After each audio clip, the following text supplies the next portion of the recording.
Yes people, good morning, good afternoon, good evening to all of you. कैसे सब लोग? Hope so आप सब लोग बहुत बढ़िया रहेंगे। मैं बता दूं, मैं भी बहुत अच्छा हूं। So let's start with the last revision lecture for your syllabus, that is the written filing and self assessment. तो लास्ट लेक्चर रहेगा रिवीजन लेक्चर। चलिए ये टॉपिक स्टार्ट करते हैं। एग्जाम में 4 मार्क का आपका वेटेज रहेगा इस टॉपिक से। और सबसे पहला क्वेश्चन ये आता है कि सर एक बात बताइए, रिटर्न किसको फाइल करना रहता है? अंडर सेक्शन 139(1) बोलती है कि रिटर्न किसको फाइल करना पड़ता है, या जिसको आप नॉर्मल रिटर्न बोल सकते हैं। तो देखो, रिटर्न किसको फाइल करना पड़ेगा? Company and partnership firm including LLP, उनके लिए रिटर्न फाइल करना मैंडेटरी है। मिस कंपनी के केस में पार्टनरशिप फर्म इंक्लूडिंग एलएलपी, उनके लिए रिटर्न फाइल करना मैंडेटरी है। सर अगर उनका लॉस है तो भी रिटर्न फाइल करना है? Answer is yes. अगर बिजनेस है तो भी रिटर्न फाइल करना है, बिजनेस नहीं है तो भी रिटर्न फाइल करना है। मींस उनके लिए रिटर्न फाइलिंग मैंडेटरी है।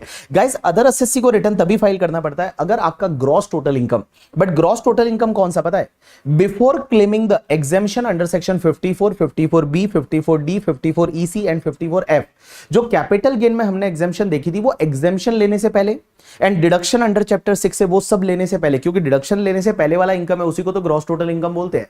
एंड ग्रॉस टोटल इनकम उससे भी पहले जाने का, ग्रॉस टोटल इनकम जो है before claiming the exemption under the series 54 वाला, एग्जेम्पशन लेने से पहले वाला, अगर ग्रॉस टोटल इनकम आपका बेसिक एग्जेम्पशन से ज्यादा है तो आपको रिटर्न फाइल करना है।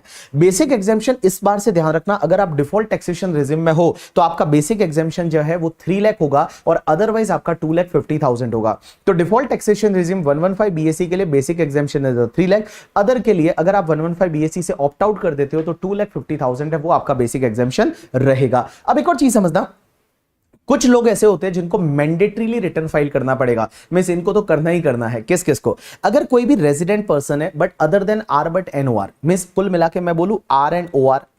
अगर कोई रेजिडेंट एंड ऑर्डिनरीली रेजिडेंट है जो कि बेनिफिशियल ओनर है of any asset located outside India including financial interest in any entity located outside India, या इंडिया के बाहर कोई अकाउंट है जिसका उसके पास साइनिंग अथॉरिटी है। तो देखो बेटा, समझने की कोशिश करना कि अगर कोई resident and ordinarily resident individual है जो कि बेनिफिशियल ओनर है, बेनिफिशियल ओनर है किसका? इंडिया के बाहर किसी असेट का, या इंडिया के बाहर की कोई फाइनेंशियल एंटिटी है उसमें फाइनेंशियल इंटरेस्ट है, मींस बाहर की कंपनी के शेयर वगैरह उसके पास है, बाहर की पार्टनरशिप फर्म में पार्टनर है, या इंडिया के बाहर कोई अकाउंट है उसका साइनिंग अथॉरिटी है, मींस स्विस बैंक में अकाउंट है। तो बेटा इस रेजिडेंट एंड ऑर्डिनरीली रेजिडेंट को अपना रिटर्न फाइल करना मैंडेटरी है। या फिर अगर मान लो आप रेजिडेंट एंड ऑर्डिनरीली रेजिडेंट हो बट आप बेनिफिशियल ओनर नहीं हो, but you are the beneficiary of any asset including financial interest outside India. अगर आप बेनिफिशियरी हो इंडिया के बाहर किसी असेट के इंक्लूडिंग द फाइनेंशियल इंटरेस्ट, तो बेनिफिशियरी को अपना रिटर्न फाइल करना पड़ेगा।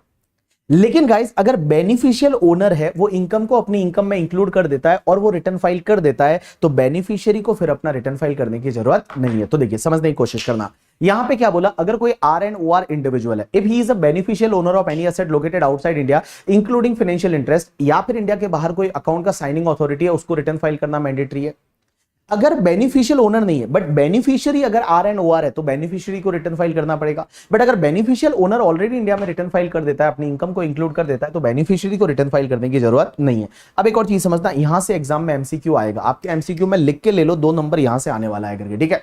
देखो, कुछ लोग ऐसे हैं जिनको रिटर्न फाइल करना मैंडेटरी है। सबसे पहला, अगर आपका कोई भी करंट अकाउंट है, मींस एक या एक से ज्यादा करंट अकाउंट या अकाउंट्स है, और उस करंट अकाउंट में पूरे साल में मिला के 1 करोड़ से ज्यादा डिपॉजिट हुआ है, आपको रिटर्न फाइल करना मैंडेटरी है।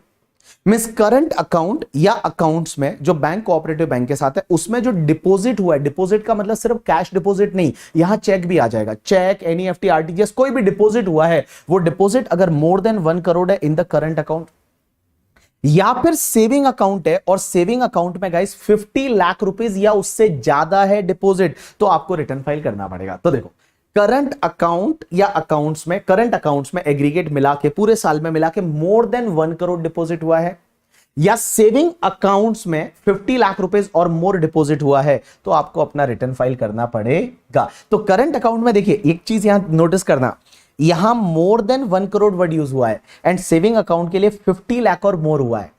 तो एक चीज समझना, अगर करंट अकाउंट में एग्जैक्टली 1 करोड़ है ना, तो रिटर्न फाइल नहीं करना, बट सेविंग अकाउंट में एग्जैक्टली 50 लाख है तो भी आपको रिटर्न फाइल करना पड़ेगा। बट करंट अकाउंट में 1 करोड़ 1 रुपीज है तो फिर आपको रिटर्न फाइल करना पड़ेगा। दूसरा, अगर आप किसी के फॉरेन ट्रेवल पे पूरे साल में मिला के 2 लाख से ज्यादा का खर्चा करते हैं, खुद के फॉरेन ट्रेवल पे या किसी और के फॉरेन ट्रेवल पे आप 2 लाख से ज्यादा का खर्चा करते हैं साल में मिला के, आपको रिटर्न फाइल करना पड़ेगा। या फिर आप इलेक्ट्रिसिटी का बिल पे कर रहे हैं जो कि 1 लाख रुपीज से ज्यादा है, means more than 1 lakh electricity का बिल आपने पे किया पूरे साल का मिला के, तो आपको रिटर्न फाइल करना पड़ेगा। एंड गाइस, या फिर आपका बिजनेस करते हो और बिजनेस का टर्नओवर आपका 60 लाख रुपीज से ज्यादा है, या फिर प्रोफेशन के केस में आपका ग्रॉस रिसीट 10 लाख रुपीज से ज्यादा है, तो आपको रिटर्न फाइल करना पड़ेगा। मिस बिजनेस के केस में आपका टर्नओवर 60 लाख से ज्यादा है, या प्रोफेशन के केस में आपका ग्रॉस रिसीट है वो 10 लाख से ज्यादा है, तो आपको रिटर्न फाइल करना पड़ेगा।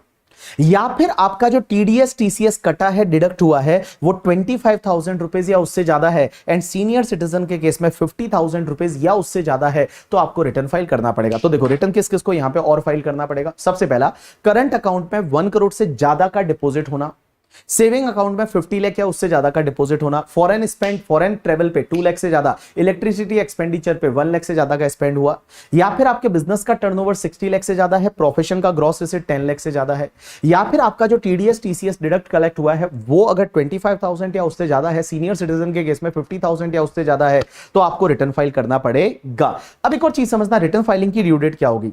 तो रिटर्न फाइलिंग की ड्यू डेट में आप ऐसे याद रखेंगे कि सबसे पहले जो कैप वाले लोग हैं, CAP, सी का मतलब होता है कंपनी के लिए, ए का मतलब होता है person required to audit their books of accounts under income tax act और अंडर एनी अदर लॉ। आप ऐसे याद रखो, ए का मतलब ऑडिट पार्टी जिसकी ऑडिट होती है, एंड गाइस पी का मतलब कोई भी ऐसा पार्टनर किसी फर्म का जिसके फर्म की ऑडिट होती है। तो देखो फर्म की ऑडिट होती है तो उसके पार्टनर के लिए भी ड्यू डेट हो जाएगी 31 अक्टूबर ऑफ असेसमेंट ईयर। आप क्या याद रखोगे, देखो कि कैप वाले लोग, सी का मतलब कंपनी, ए का मतलब जिसकी ऑडिट होती है, पी का मतलब पार्टनर ऑफ द फर्म और फर्म की ऑडिट होती है, इन तीनों के लिए 31 अक्टूबर ऑफ असेसमेंट ईयर है, वो रिटर्न फाइलिंग की ड्यू डेट होगी। अगर किसी पे ट्रांसफर प्राइसिंग लगता है जो कि सीए फाइनल में आएगा, तो उसके लिए 30 November of assessment year, and बाकी जितने भी लोग हैं उनके लिए 31 जुलाई ऑफ असेसमेंट ईयर है, वो रिटर्न फाइलिंग की ड्यू डेट होगी। उसके बाद नेक्स्ट सेक्शन आती है 139(1)(c). 139(1)(c) क्या बोलती है, हमारी सेंट्रल गवर्नमेंट के पास ये पावर है कि सेंट्रल गवर्नमेंट चाहे तो किसी लोगों को रिटर्न फाइल करने से एग्जेम्प्ट कर सकती है। क्या उन्होंने कर रखा है? आंसर इज यस, वो सब सीए फाइनल में आएगा।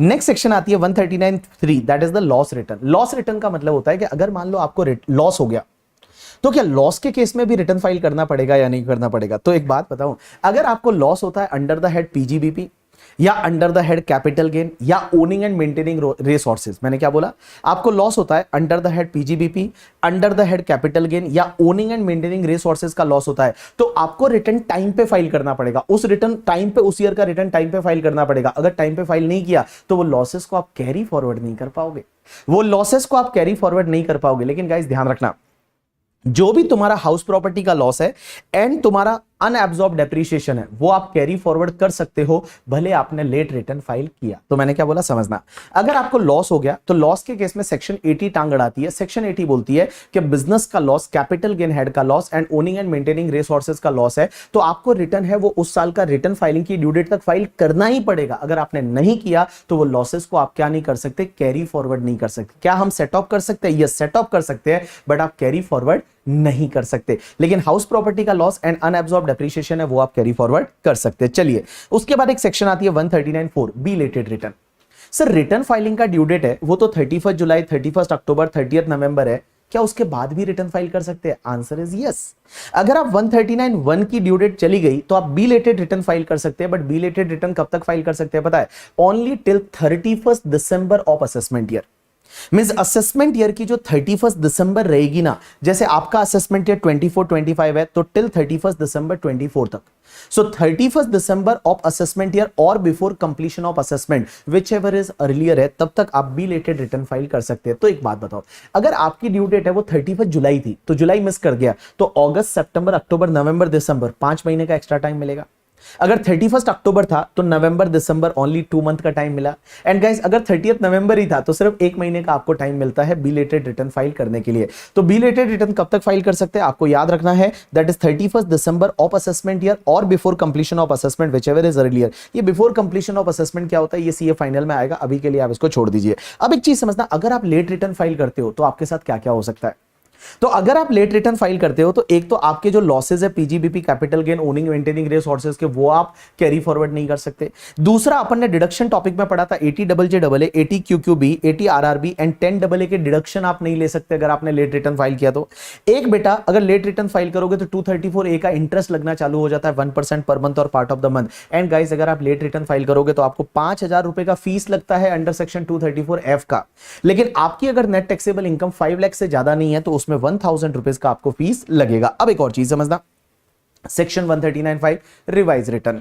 अगर आपने पहले रिटर्न फाइल किया था बट उसमें कोई मिस्टेक हो गया, ओमिशन हो गया, तो क्या हम रिवाइज कर सकते हैं? आंसर इज यस, आप कर सकते हैं। तो रिवाइज रिटर्न आप कर सकते हैं। तो आपने पहले रिटर्न 139(1) में, 139(3) में या 139(4) में फाइल किया था और उसमें कुछ मिस्टेक हो गया, ओमिशन हो गया, तो आप उस रिटर्न को रिवाइज कर सकते हैं। लेकिन सर एक बात बताइए, रिवाइज कब तक कर सकते हैं? रिवाइज कर सकते हैं सेम टाइम लिमिट जो ऊपर दे रखी थी, 31 दिसंबर ऑफ असेसमेंट ईयर और before completion of assessment which ever is earlier. अब एक और बात बताओ सर, क्या हम कोई भी रिटर्न रिवाइज कर सकते हैं? बिलेटेड फाइल किया था वो भी रिवाइज कर सकते हैं? यस, टाइम लिमिट के अंदर अंदर रिवाइज कर सकते हैं। कितनी बार रिवाइज कर सकते हैं? कितनी भी बार रिवाइज करो। मॉर्निंग में चाय पीते टाइम, आफ्टरनून में अगर आपको खाना खाते टाइम, रात को नींद नहीं आ रही है तब, वो रिप्लाई नहीं कर रही है तब, जब चाहे जितनी बार रिवाइज कर सकते हैं, बट टाइम लिमिट के अंदर अंदर। जो 31 दिसंबर ऑफ असेसमेंट ईयर का टाइम लिमिट है, उस टाइम लिमिट के अंदर अंदर ही आप रिवाइज कर सकते हैं करके। ठीक है, चलिए उसके बाद एक कंसेप्ट आता है 139(3) that is the defective return. ये सेक्शन क्या बोलती है कि अगर आपने रिटर्न फाइल किया था बट वो रिटर्न में कुछ डिफेक्ट हो गया, जैसे आपने रिटर्न प्रिस्क्राइब फॉर्म में फाइल नहीं किया था, या उसके साथ में जो प्रूफ ऑफ टैक्स लगाना था, टैक्स भरा था, उसका प्रूफ नहीं लगाया, या टैक्स ऑडिट रिपोर्ट लगानी थी वो आपने नहीं लगाई, तो डिपार्टमेंट ने नोटिस किया डिफेक्ट है, तो आपको इंटीमेट किया जाएगा, आपको बोला जाएगा कि इस डिफेक्ट को सुधार दो। आपको डिफेक्ट को सुधारने के लिए वो टाइम देंगे नॉर्मली आपको 15 दिन का। 15 दिन में आपको डिफेक्ट को सुधारना है, बट अगर आप एक्स्ट्रा टाइम मांगते हो तो आपको एक्स्ट्रा टाइम भी यहां पे मिल सकता है। लेकिन आपने अगर डिफेक्ट को नहीं सुधारा तो फिर डिपार्टमेंट उसको इनवैलिड रिटर्न मान लेगा। इनवैलिड रिटर्न का मतलब होता है जैसे आपने रिटर्न फाइल किया ही नहीं है। इनवैलिड रिटर्न का मतलब होता है जैसे आपने रिटर्न फाइल किया ही नहीं है। चलिए नेक्स्ट सेक्शन आती है 139A, that is the PAN number. अब एक बात समझना, पेन नंबर किस किस को लेना है। तो ये सेक्शन बोलती है पेन नंबर किसको लेना है। सबसे पहले अगर आपकी टोटल इनकम जो है, नेट टैक्सेबल इनकम, वो बेसिक एग्जाम्पशन से ज्यादा हो गई। बेसिक एग्जाम्पशन का मतलब 115 BSc में 3 लाख, अदरवाइज आपका 2,50,000। तो अगर आपकी इनकम बेसिक एग्जाम्पशन से ज्यादा हो गई तो आपको पेन नंबर के लिए अप्लाई करना है। कब तक अप्लाई करना है? Till 31 May of the assessment year. तो प्रीवियस ईयर में आपकी इनकम बेसिक एग्जाम्पशन से ज्यादा हो गई तो till 31 May of the assessment year आपको अप्लाई करना है। किसके लिए? पेन नंबर के लिए। या फिर आपके बिजनेस का टर्नओवर है या प्रोफेशन का ग्रॉस रिसीट 5 लाख से ज्यादा हो गया तो till end of the previous year तक, till 31 March of the previous year तक आपको पैन कार्ड के लिए अप्लाई करना है। या फिर अगर कोई चैरिटेबल रिलीजियस ट्रस्ट होते हैं, एनजीओज होते हैं, उनको पैन कार्ड के लिए अप्लाई करना पड़ता है till end of the previous year. या फिर अगर कोई भी ऐसा रेजिडेंट पर्सन है जो इंडिविजुअल को छोड़ के वो कोई फाइनेंशियल ट्रांजैक्शन करता है, जैसे फर्म, कंपनी, एओपी, बीओआई, वो कोई फाइनेंशियल ट्रांजैक्शन करते हैं और पूरे साल में मिला के फाइनेंशियल ट्रांजैक्शन 2,50,000 या उससे ज्यादा है तो पैन कार्ड के लिए अप्लाई करना पड़ेगा till 31 May of assessment year. And guys अगर यहां पे कंपनी अप्लाई करती है तो उसके जितने भी डायरेक्टर, मैनेजिंग डायरेक्टर रहेंगे उनको भी अप्लाई करना है। अगर फर्म अप्लाई करती है तो उसके पार्टनर को भी करना है। ट्रस्ट कर रहा है तो उसके जितने भी ट्रस्टी है उनको भी अप्लाई करना पड़ेगा till 31 May of assessment year. अब एक और पॉइंट ये बोलता है कि अगर मान लो आप किसी भी अकाउंट में कैश डिपॉजिट कर रहे हो पूरे साल में मिला के 20 लाख रुपीज या उससे ज्यादा, या फिर कैश विड्रॉ कर रहे हो 20 लाख रुपीज या उससे ज्यादा, या फिर आप कोई करंट अकाउंट खोल रहे हो, कैश क्रेडिट अकाउंट खोल रहे हो, तो आपको पैन कार्ड के लिए अप्लाई करना पड़ेगा 7 डेज के अंदर अंदर। मतलब ये जो ट्रांजैक्शन आप करने वाले हो वो ट्रांजैक्शन करने से 7 दिन पहले पहले आपको क्या करना पड़ेगा? पैन कार्ड के लिए अप्लाई करना पड़ेगा। तो ये लोग ऐसे 6 लोग हैं जिनको पैन कार्ड के लिए अप्लाई करना पड़ता है। पहला, आपका इनकम बेसिक एग्जाम्पशन से ज्यादा है। दूसरा, आपका टर्नओवर 5 लाख से ज्यादा हो गया। तीसरा, जो ट्रस्ट एनजीओज होते हैं वो। चौथा, अगर कोई फाइनेंशियल ट्रांजैक्शन करने वाला है जो 2,50,000 या उससे ज्यादा का है पूरे साल का। एंड पांचवा जो है वो उसके एमडी, डायरेक्टर, उनको भी करना पड़ेगा। एंड छठा पॉइंट क्या बोलता है? आप किसी अकाउंट में कैश डिपॉजिट कर रहे हो वो 20 लाख रुपीज या उससे ज्यादा है, या कैश विड्रॉ कर रहे हो 20 लाख रुपीज या उससे ज्यादा का, या फिर आप अगर कैश क्रेडिट अकाउंट या करंट अकाउंट खोल रहे हैं तो उस पर्टिकुलर केस में आपको पैन कार्ड के लिए अप्लाई करना पड़ेगा। अब एक बात समझना, आपके पास जो पैन कार्ड होता है ना वो आप कुछ ट्रांजेक्शन करोगे उसमें लगाना पड़ेगा। मींस जो आप ट्रांजैक्शन करोगे उसमें आपको पैन कार्ड लगाना पड़ेगा। कहां कहां लगाना पड़ेगा? अगर आप कोई भी मोटर व्हीकल खरीदते बेचते हो तो पैन कार्ड लगाना पड़ेगा। टू व्हीलर को छोड़ के, टू व्हीलर को आप छोड़ दीजिए, जो 2 पहिया वाहन होता है, स्कूटर, बाइक, उसको छोड़ के बाकी कोई भी कार वगैरह खरीदोगे तो आपको पैन कार्ड लगाना पड़ेगा। दूसरा, अगर आप कोई भी अकाउंट खोलते हैं बेसिक सेविंग अकाउंट्स को छोड़ के बैंक में आपने कोई अकाउंट खोला तो आपको पैन कार्ड लगाना पड़ेगा। अगर आप डेबिट कार्ड क्रेडिट कार्ड के लिए कोई अप्लाई करते हैं तो आपको पैन कार्ड लगाना पड़ेगा।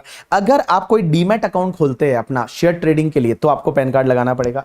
या किसी होटल का या रेस्टोरेंट का बिल कैश में 50,000 से ज्यादा का पे किया तो आपको पैन कार्ड लगाना पड़ेगा। या फिर आप फॉरेन ट्रेवल करना चाहते हैं और फॉरेन करेंसी खरीदते हैं कैश में 50,000 से ज्यादा का, एक टाइम पे 50,000 से ज्यादा का फॉरेन करेंसी खरीदा कैश में, पैन कार्ड देना पड़ेगा।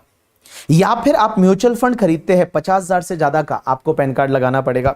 या फिर किसी के डिबेंचर बॉन्ड्स खरीदते हैं तो पैन कार्ड लगाना पड़ेगा। या फिर आरबीआई के बॉन्ड्स खरीदते हैं 50,000 से ज्यादा का, पैन कार्ड लगाना पड़ेगा। या फिर आप बैंक में क्या कराते हैं, एफडी कराते हैं और बैंक में एफडी कराते हैं, बैंक में जो है वो आप एफडी कराते हैं और बैंक या फिर आप कोऑपरेटिव बैंक या पोस्ट ऑफिस या एनबीएफसी के साथ एफडी कराते हैं और सिंगल टाइम एफडी 50,000 से ज्यादा है या पूरे साल का मिला के एफडी 5 लाख रुपए से ज्यादा हुआ तो पैन कार्ड लगाना पड़ेगा। किसी के भी अकाउंट में आप 50,000 से ज्यादा का सिंगल डे में कैश डिपोजिट करवाना चाहते हैं तो आपको पैन कार्ड मांगा जाता है, पैन कार्ड लगाना पड़ेगा। या फिर आप कोई भी बैंक ड्राफ्ट या पे ऑर्डर बनाते हैं 50,000 से ज्यादा का कैश में, एक दिन में कैश में अगर आपने पे ऑर्डर बनाया, डिमांड ड्राफ्ट बनाया कैश में तो आपको पैन कार्ड लगाना पड़ेगा। उसके बाद में अगर आप प्रीपेड इंस्ट्रूमेंट खरीदते हैं किसी बैंक का जो कि 50,000 से ज्यादा का है, आपको पैन कार्ड लगाना पड़ेगा। लाइफ इंश्योरेंस प्रीमियम पे करते हैं 50,000 से ज्यादा का पूरे साल में मिला के, आपको पैन कार्ड लगाना पड़ेगा। या फिर आप सेल और परचेज ऑफ सिक्योरिटी करते हैं, अनलिस्टेड शेयर और कमोडिटी किसी भी कंपनी के 1 लाख से ज्यादा के अगर आप सेल और परचेज करते हैं सिक्योरिटी को, मींस शेयर खरीदे 1 लाख से ज्यादा के, तो आपको पैन कार्ड लगाना पड़ेगा। एंड गाइस अगर आप इमूवेबल प्रॉपर्टी का सेल और परचेज करते हैं जिसका अमाउंट या फिर स्टैंप ड्यूटी वैल्यू 10 लाख से ज्यादा है तो आपको पैन कार्ड लगाना पड़ेगा। एंड दूसरा, अगर आप सेल या परचेज कोई भी सर्विस करते हैं, गुड्स करते हैं जिसका अमाउंट 2 लाख से ज्यादा है पर ट्रांजैक्शन तो आपको पैन कार्ड लगाना पड़ेगा। तो 2 लाख से ज्यादा का अगर कोई ट्रांजैक्शन है और आप अगर कर रहे हैं परचेज या सेल का और सिंगल ट्रांजैक्शन 2 लाख से ज्यादा का है तो आपको पैन कार्ड लगाना पड़ेगा। अब एक चीज समझना, कुछ लोग ऐसे होते हैं जिनको पैन कार्ड लगाने की जरूरत नहीं है, माइनर ये सब ट्रांजैक्शन कर सकता है, उसको अपने पेरेंट्स या गार्डियन का पैन कार्ड लगाना पड़ता है। अब एक और चीज समझना, आगे जाके आपका पैन और आधार इंटरचेंजेबल हो जाएगा। अब ये इंटरचेंजेबल का मतलब क्या होता है समझने की कोशिश करना ऑल पीपल। इन्होंने बोला कि अगर मान लो आपने पैन और आधार को दोनों को लिंक करा दिया है, गुलू करा दिया है, दोनों को पैन कार्ड आधार कार्ड को लिंक करा दिया है, तो जहां जहां पे पैन देना है ना वहां पे सिर्फ आप आधार कार्ड दोगे, चलेगा, कोई दिक्कत नहीं।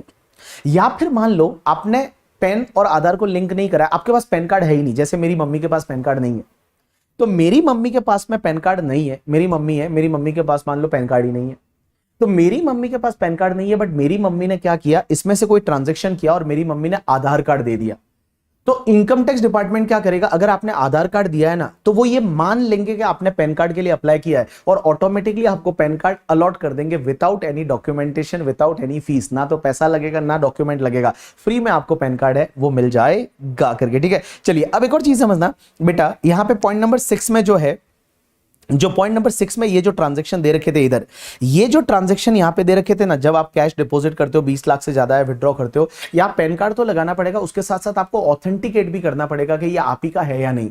मींस ऑथेंटिकेट करना पड़ेगा, मींस वहां पे हो सकता है वो थंब लगाना पड़ेगा कि ये आप ही का अकाउंट है या नहीं, और वो सब ऑथेंटिकेशन वगैरह होगा। अब एक और चीज समझना, पैन कार्ड अगर मान लो कहीं पे, पहली चीज तो आपको पैन कार्ड लगाना था, आपने नहीं लगाया तो 10,000 रुपए का पेनल्टी लगेगा।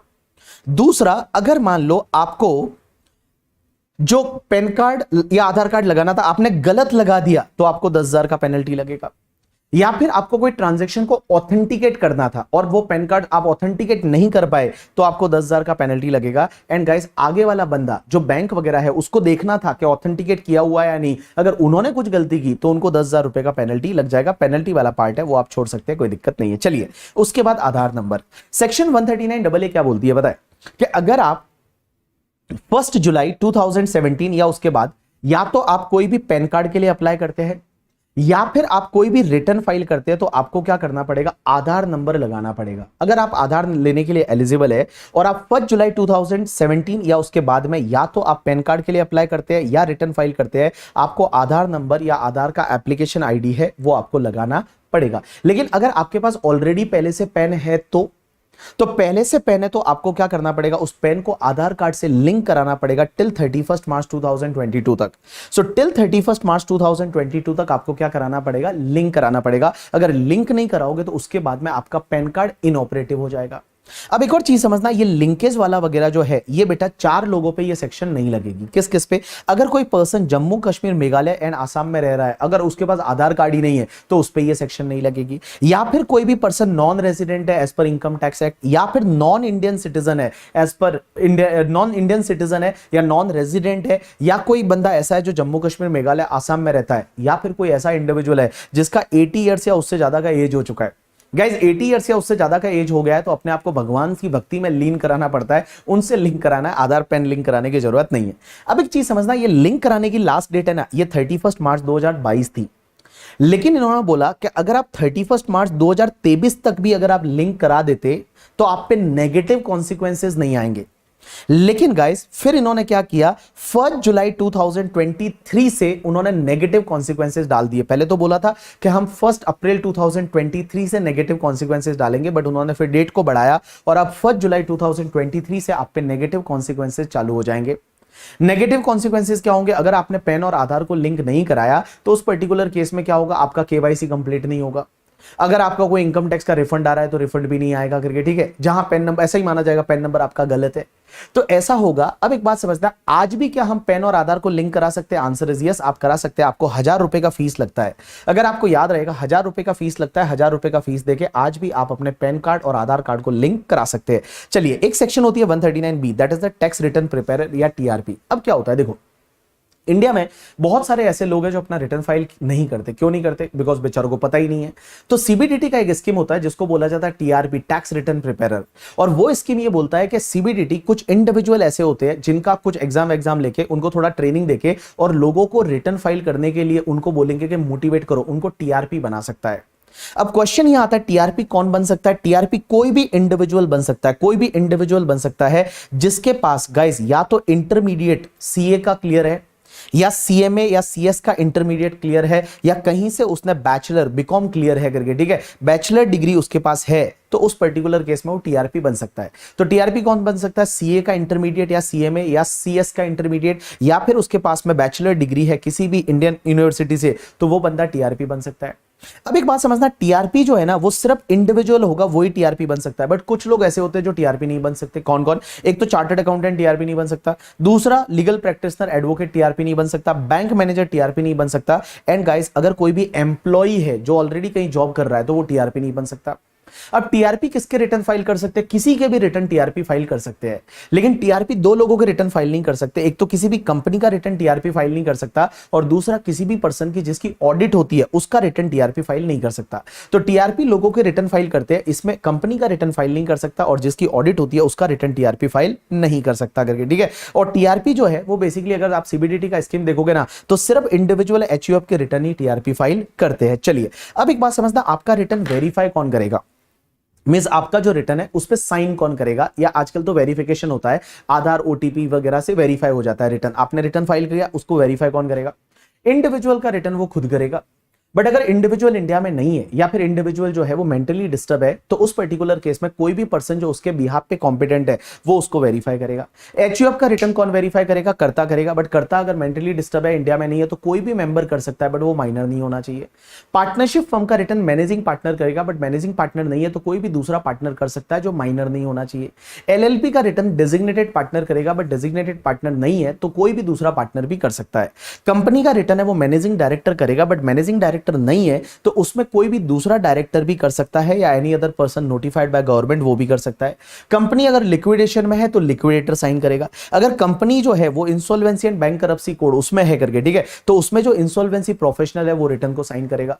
पॉलिटिकल पार्टी का वेरीफाई करेगा CEO of the political party, local authority का प्रिंसिपल ऑफिसर और एनी अदर पर्सन का जो भी पर्सन लाइक कॉम्पिटेंट है वेरीफाई करने के लिए वो करेगा। अब एक बात समझना, यहां पे एलएलपी के केस में एंड गाइस यहां कंपनी के केस में इन्होंने बोला हुआ है any other person may be prescribe, कोई और पर्सन प्रिस्क्राइब है वो भी कर सकता है। अब इन्होंने किसी को प्रिस्क्राइब किया क्या? Answer is yes. अगर मान लो कोई ऐसी कंपनी है एलएलपी है जो ऑलरेडी एनसीएलटी वगैरह में है, तो वहां पे इन्होंने बोला कि कोई भी ऐसा पर्सन जो अपॉइंट किया है as adjudicating authority for the discharging, मतलब बाय द एडजुडिकेटिंग अथॉरिटी, जो एनसीएलटी वगैरह है, उन्होंने क्या किया हुआ है, उस पर्सन को अपॉइंट किया है और वो पर्सन क्या कर रहा है, फंक्शन कर रहा है या तो इंटरिम रेजोल्यूशन प्रोफेशनल का, या रेजोल्यूशन प्रोफेशनल का, या फिर लिक्विडेटर का, वो भी रिटर्न को वेरीफाई कर सकता है। तो देखो, अगर कोई कंपनी ऐसी है जो बेसिकली आप ये समझो एनसीएलटी वगैरह में है, तो उसके लिए अगर जो अपॉइंट हुआ है as a interim resolution professional या रेजोल्यूशन प्रोफेशनल या लिक्विडेटर, वो भी रिटर्न को वेरीफाई कर सकता है। अगर आपका रिटर्न वेरीफाई नहीं हुआ तो उसको इनवैलिड रिटर्न माना जाएगा। क्या माना जाएगा? इनवैलिड रिटर्न माना जाएगा। चलिए next section, self assessment tax. ये क्या होता है कि गाइस, जब भी आप रिटर्न फाइल करते हो ना, तो रिटर्न फाइल करने से पहले पहले आपको टैक्स भरना पड़ेगा। टैक्स है along with the interest, and उसके साथ में जो फीस वगैरह आती है वो सब आपको पे करना पड़ेगा। उसके बाद ही आप रिटर्न फाइल कर सकते हैं। अब एक बात समझना, एक लास्ट सेक्शन आती है आपके लिए, that is the section 139(8)(a), जिसको अपन अपडेटेड रिटर्न बोल सकते हैं। अब एक बात बताओ, हम रिटर्न कब तक फाइल कर सकते हैं? जैसे फॉर एन एग्जांपल गाइस, ये अपना प्रीवियस ईयर है, प्रीवियस ईयर 23-24, तो इसका रिटर्न आप कब तक फाइल कर सकते हैं? इसका रिटर्न आप फाइल कर सकते हैं बेसिकली, अगर मैं बिलेटेड रिटर्न की बात करूं तो असेसमेंट ईयर 24-25 में 31 दिसंबर 2024 तक आप फाइल कर सकते हैं बिलेटेड रिटर्न। अब बिलेटेड रिटर्न है वो 31 दिसंबर 2024 तक फाइल कर सकते हैं। गाइस, अब ये लोग बोलते हैं कि ये असेसमेंट ईयर आपका कंप्लीट हो गया 31 मार्च 2025 को, इसके बाद भी अगर आप चाहे तो इसके बाद 2 साल का टाइम मिलेगा, और 2 साल में आप जो है, इसके बाद 2 साल का टाइम मिलेगा, और ये 2 साल में आप क्या कर सकते हैं पता है? ये 2 साल में आप अपडेटेड रिटर्न फाइल कर सकते हैं। मींस देखो, आपको 139(4) की जो टाइम लिमिट होती है बिलेटेड रिटर्न की, वो भी चली गई है। उसके बाद भी क्या रिटर्न फाइल कर सकते हैं? आंसर इज यस, आप अपडेटेड रिटर्न फाइल कर सकते हैं। और अपडेटेड रिटर्न फाइल कर सकते हैं with in 2 years from the end of the relevant assessment year. तो असेसमेंट ईयर कंप्लीट हुआ 31 मार्च 2025, तो आप 31 मार्च 2027 तक आप अपडेटेड रिटर्न फाइल कर सकते हैं। लेकिन गाइस, अपडेटेड रिटर्न जब आप फाइल करेंगे ना, तो उसमें आपको एक्स्ट्रा इनकम बतानी पड़ेगी। क्या बतानी पड़ेगी? एक्स्ट्रा इनकम बतानी पड़ेगी। देखो, अपडेटेड रिटर्न कब फाइल कर सकते हैं? या तो आपने रिटर्न फाइल किया ही नहीं, तो पहला ही रिटर्न अपडेटेड रिटर्न फाइल कर दो, या फिर आपने पहले किया था और उसको अपडेट करना चाहते हैं, तब आप अपडेटेड रिटर्न फाइल कर सकते हैं। लेकिन अपडेटेड रिटर्न बेटा कौन कौन फाइल कर सकता है, कौन कौन फाइल नहीं कर सकता, तो ध्यान देना करके, ठीक है। अपडेटेड रिटर्न जो है वो आप फाइल कर सकते हैं अगर आपने पहले रिटर्न फाइल किया था या नहीं किया। लेकिन एक चीज ध्यान रखना, अगर कोई पर्सन ऐसा है जिसने पहले, क्या अपडेटेड रिटर्न में हम लॉस बता सकते हैं? नहीं, अपडेटेड रिटर्न में लॉस नहीं बता सकते। अपडेटेड रिटर्न में अपना इनकम क्या कम कर सकते हैं? नहीं, आप कम नहीं कर सकते। अपडेटेड रिटर्न में क्या हम रिफंड ले सकते हैं? नहीं, आप बिल्कुल रिफंड भी नहीं ले सकते करके, ठीक है। एंड गाइस, अपडेटेड रिटर्न अगर आपने एक बार फाइल कर लिया तो वापस से अपडेटेड रिटर्न फाइल नहीं कर सकते। उस साल का आप एक बार ही अपडेटेड रिटर्न फाइल कर सकते हैं। अपडेटेड रिटर्न में आप गाइस लॉस नहीं बता सकते करके, आपने एक बार अपडेटेड रिटर्न फाइल कर दिया तो वापस आप फाइल नहीं कर सकते। As well as updated return में आप अपनी इनकम को कम नहीं कर सकते। अपडेटेड रिटर्न में आप कभी भी रिफंड नहीं मांग सकते। अपडेटेड रिटर्न में आप रिफंड को इंक्रीज नहीं कर सकते। तो कुल मिला के अपडेटेड रिटर्न में इनकम टैक्स डिपार्टमेंट को कुछ ना कुछ आपको पे ही करना पड़ेगा, ठीक है, तभी आप अपडेटेड रिटर्न फाइल कर सकते हैं। अब एक बात समझो, इनकम टैक्स डिपार्टमेंट को आप टैक्स तो भरोगे ही, उस पे जो भी टैक्स पे surcharge, health and education cess है वो तो आएगा ही आएगा, उस पे इंटरेस्ट भी पे करना पड़ेगा।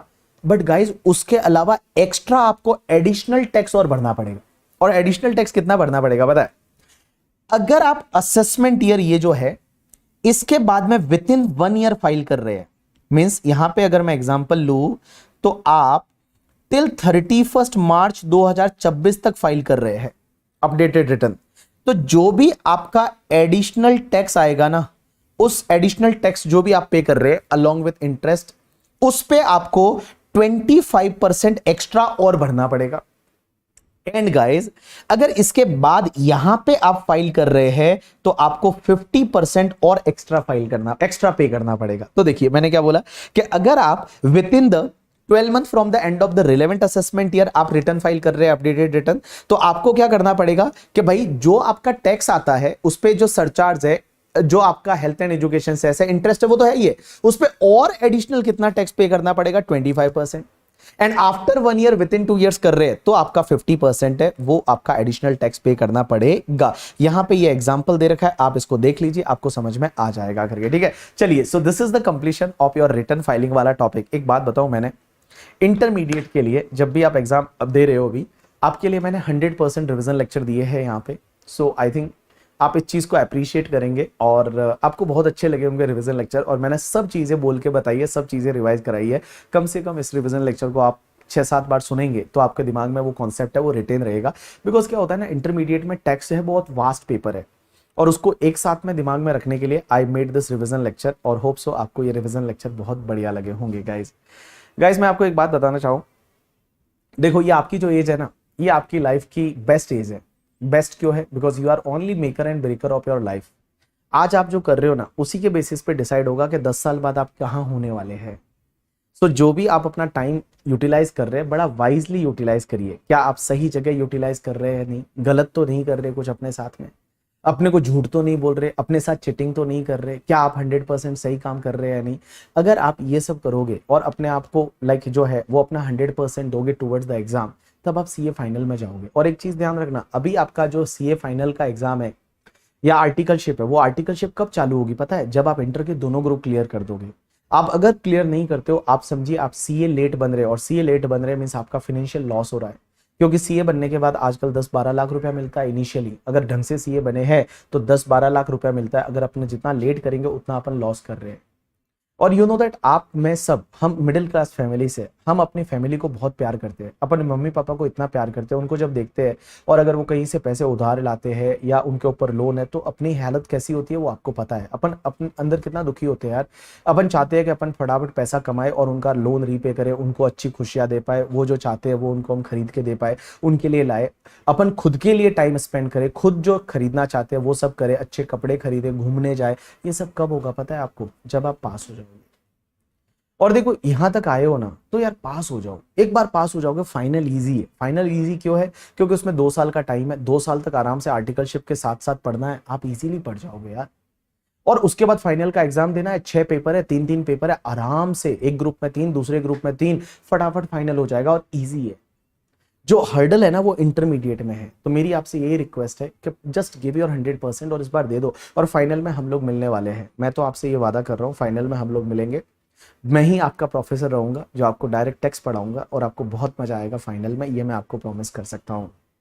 एंड गाइस लाइक हम मिलते रहेंगे, फाइनल में मिलेंगे, उसके बाद सीए बनने के बाद मिलेंगे। क्योंकि किसी ने बोला है जिंदा रहेंगे तो मिलेंगे, बट मैं हमेशा बोलता हूँ हम लोग मिलते रहेंगे तो जिंदा रहेंगे। आप मेरे लिए बहुत ज़्यादा घनिष्ठ हो।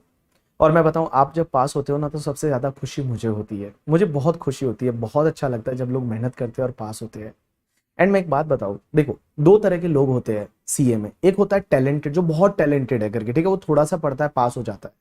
लेकिन कुछ लोग ऐसे होते हैं जो मेरे जैसे लोग थे। जब सीए कर रहा था, I was not that intelligent यार। मेरा 10th तक तो कभी फर्स्ट डिवीजन नहीं आया था स्कूल में। I was always a second division वाला बंदा करके, ठीक है।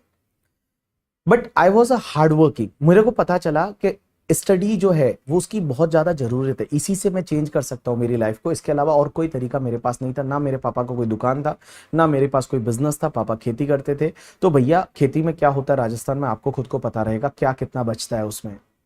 तो मैंने सोचा कि नहीं यार, ये एक डिग्री है जिसके बेसिस पे मैं सब चीजें चेंज कर सकता हूँ, और वही मैंने किया। तो मैं आपसे भी यही बोलता हूँ, बिकॉज यही एक तरीका है जिससे यू कैन चेंज इट यार, एंड आप कर सकते हो वो चीज। और हार्डवर्किंग, देख मैं बताऊं ना, हार्डवर्क बहुत ज्यादा जरूरी है। आप भले इंटेलिजेंट नहीं रहे, but if you are a hardworking ना, आपने ये देखा होगा बहुत सारे हार्डवर्किंग लोग पास कर जाते हैं एग्जाम को। Because I always say that hard work beat talent when talent does not work hard. अगर हार्डवर्क जो है वो टैलेंट को बीट कर लेगा, अगर टैलेंट ने हार्डवर्क करना छोड़ दिया, तो आप अगर टैलेंटेड हो तो भी हार्डवर्क करना पड़ेगा। एंड अगर आप हार्डवर्किंग हो, अगर आप टैलेंटेड नहीं थे इतने और लाइक मिडल वाले थे, कोई फर्क नहीं पड़ता। मेरे को कोई जरूरत नहीं है रैंक लाने की। आप अगर पास भी हो जाओगे, मेरे को बहुत ज्यादा खुशी होगी। वो रैंक लाओगे ऑब्वियसली ज्यादा खुशी होगी, बट अगर आप पास भी हो जाओगे तो भी बहुत ज्यादा खुशी है। बिकॉज अल्टीमेटली पास होना है। जो आगे PASS लिखा होता है ना, जो वहां पे एग्रीगेट में जब अपन पास हो जाते हैं, बस वो चाहिए, उससे ज्यादा कुछ नहीं चाहिए, ठीक है। सो गाइस, आपको रिवाइज करा के बहुत अच्छा लगा मुझे। आपके साथ मैं रेगुलर बैच में था, आपके साथ मैं फास्ट ट्रैक बैच में था। मुझे बहुत अच्छा लगता है आप लोगों को देख के।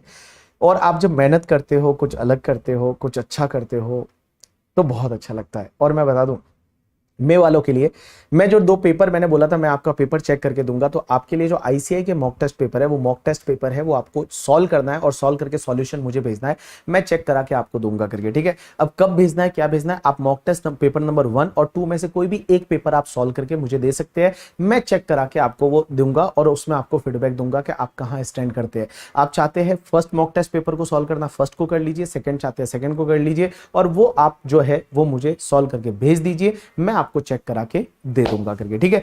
चलिए, thanks a lot people, that's enough for today from my side.